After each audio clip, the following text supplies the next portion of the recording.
Hai semua, selamat berjumpa di ruang EITS Economic Estate Simple. Kali ini kita akan berdiskusi mengenai konsep dasar ilmu ekonomi. Yuk, Economic and Scarcity.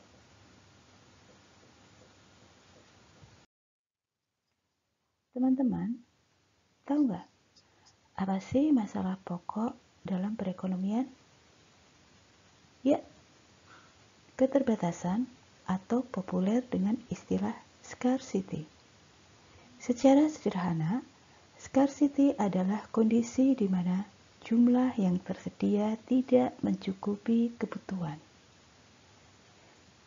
Tahu dong, ketersediaan sumber daya seperti uang, waktu, modal, tanah, dan lain-lain bersifat terbatas, sementara kebutuhan manusia tidak terbatas. Maka terjadilah kekurangan. Nah, karena kondisi tersebut, karena keterbatasan tersebut, maka sumber daya yang ada harus digunakan secara tepat. Penggunaan sumber daya secara tepat itulah yang kita sebut sebagai efisien. Maka, efisiensi adalah penggunaan terbaik dari sumber daya yang ada. Sebagai contoh nih, banyak hal yang harus kita lakukan, tetapi kita punya waktu terbatas. Maka, gunakanlah waktu sesuai dengan prioritas, dengan mendahulukan hal yang lebih penting. Banyak barang yang kita butuhkan, tetapi uang kita terbatas.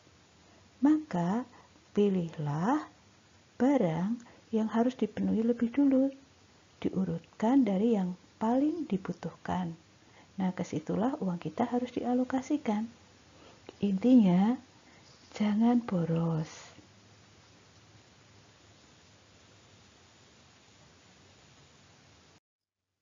Nah, konsep scarcity dan efisiensi memunculkan kesadaran akan adanya barang yang disebut sebagai barang ekonomi atau economic goods dan barang non-economic goods. Barang ekonomi adalah barang yang untuk memperolehnya dibutuhkan pengorbanan. Barang tersebut memiliki harga. Sebagai contoh, kalau kita membutuhkan buku, kita membutuhkan pakaian, kita membutuhkan sepatu, maka kita harus membeli. Ada pengorbanan. Sementara itu, barang non-ekonomi adalah barang yang tersedia secara bebas. Ini biasanya sudah disediakan oleh alam, seperti air, pasir di pantai. Kan untuk memperolehnya kita tidak harus membayar, tersedia secara gratis atau secara bebas. Nah, sekarang mengenai ruang lingkup ilmu ekonomi. Tadi sudah dijelaskan bahwa masalah pokok di dalam perekonomian adalah apa yang disebut dengan scarcity. Mengapa scarcity? Mengapa scarce? Seperti sudah disampaikan tadi, bahwa ada dua hal yang memiliki sifat bertolak belakang saling berhadapan. Yang pertama, kalau kita berbicara mengenai kebutuhan manusia, kebutuhan memiliki sifat tidak terbatas. Dihadapkan pada ketersediaan sumber daya. Nah, kalau kebutuhan manusia memiliki sifat tidak terbatas, sebaliknya sumber daya tersedia terbatas. Kondisi ini membawa kita pada suatu masalah, yaitu masalah pilihan, problem of choice. Nah, ketika kita dihadapkan pada yang namanya pilihan, kita harus memilih. Maka, ada sesuatu yang tidak bisa kita dapatkan. Ada sesuatu yang tidak bisa kita ambil. Ada dua macam pilihan, yaitu A dan B. Kalau kita memilih A, maka B tidak bisa kita dapatkan. Sebaliknya, kalau kita memilih B, maka A tidak bisa kita dapatkan. Nah, sesuatu yang tidak bisa kita peroleh, sesuatu yang tidak bisa kita dapatkan karena kita memilih yang lain, kita memilih sesuatu yang lain, disebut sebagai biaya oportunitas. Dengan demikian, biaya oportunitas itu apa? Biaya oportunitas adalah sesuatu yang harus kita lepaskan, sesuatu yang kita harus merelakan untuk tidak mendapatkannya karena kita memilih sesuatu yang lain. Kalau kita memilih dengan benar, kita akan mendapatkan nilai yang paling tinggi dan biaya oportunitasnya akan minimal.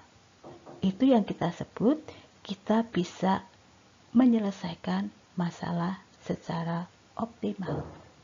Kita memperoleh solusi yang optimal. Itulah yang dipelajari atau itulah yang merupakan ruang lingkup ilmu ekonomi. Oleh karena itu, maka secara sederhana kita bisa membuat definisi ilmu ekonomi. Apa itu ilmu ekonomi? What is economics? Kita bisa mengatakan ilmu ekonomi adalah ilmu tentang bagaimana manusia membuat pilihan. Economics is the study of making choices. Economics is social science that studies human behavior. Jadi ilmu ekonomi adalah ilmu sosial yang mempelajari tentang perilaku manusia. Perilaku yang mana? Tentu saja perilakunya di dalam memenuhi kebutuhan sehari-hari. Ilmu ekonomi juga dikatakan sebagai the study of how individuals and groups make decisions with limited resources as to best satisfy their unlimited wants, needs, and expectations. Ilmu ekonomi adalah ilmu yang pelajari tentang bagaimana individu atau grup membuat pilihan atas sumber daya yang terbatas untuk memenuhi kebutuhan mereka yang sifatnya tidak terbatas pada tingkat yang terbaik atau paling tinggi. Ilmu ekonomi is the study of production, distribution, and consumption of wealth and human society. Nah, ini ada beberapa macam definisi ilmu ekonomi. Tapi intinya tadi, ilmu ekonomi adalah ilmu memilih.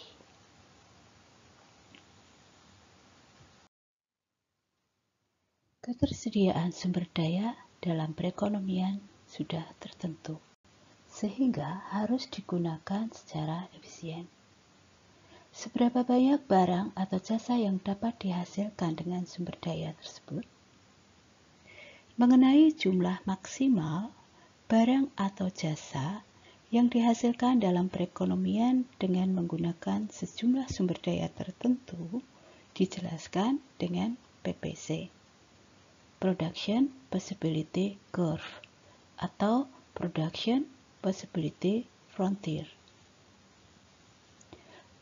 Production Possibility Curve atau Production Possibility Frontier menunjukkan kombinasi barang atau jasa yang dihasilkan dalam perekonomian dengan menggunakan sumber daya yang ada dalam kapasitas penuh.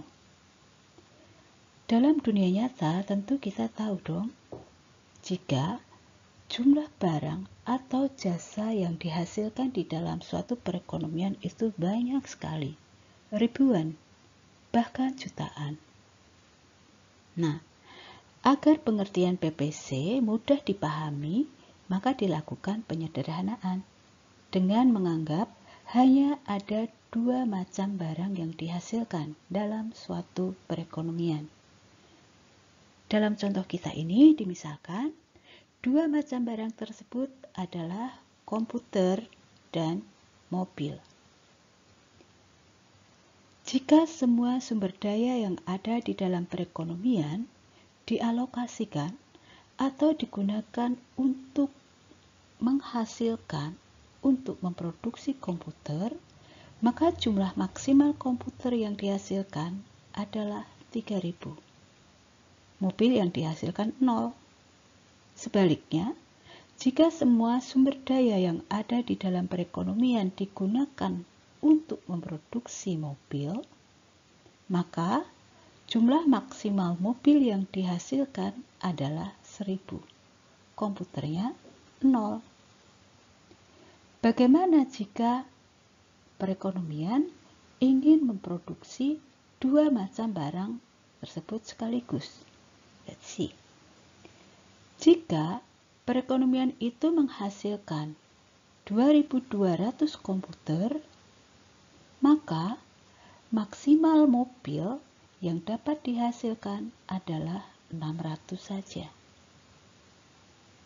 Kalau perekonomian itu memutuskan untuk memproduksi mobil sebanyak 700, maka berapa banyaknya komputer yang bisa dihasilkan? Banyaknya komputer yang dapat dihasilkan adalah 2000. Nah, artinya apa? Tidak mungkin bagi perekonomian tersebut untuk menghasilkan 3000 komputer plus 700 mobil, atau 2000 komputer plus 900 mobil.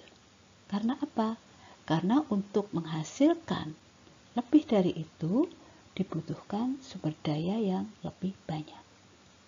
Jadi, maksimal barang kombinasi antara komputer dan mobil yang dihasilkan di dalam perekonomian dibatasi pada kurva yang kita sebut sebagai PPC tadi.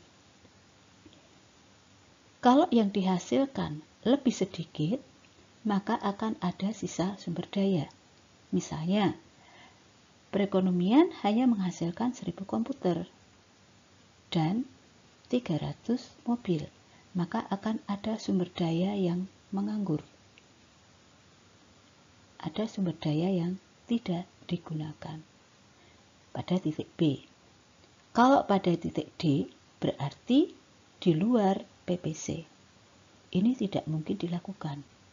Untuk memproduksi lebih banyak komputer dan lebih banyak mobil, digunakan sumber daya yang lebih banyak. Jadi, PPC inilah yang membatasi. Kalau di luar PCC, tidak bisa.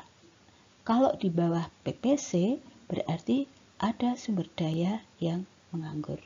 Itulah yang disebut dengan Production Possibility Curve atau Production Possibility Frontier.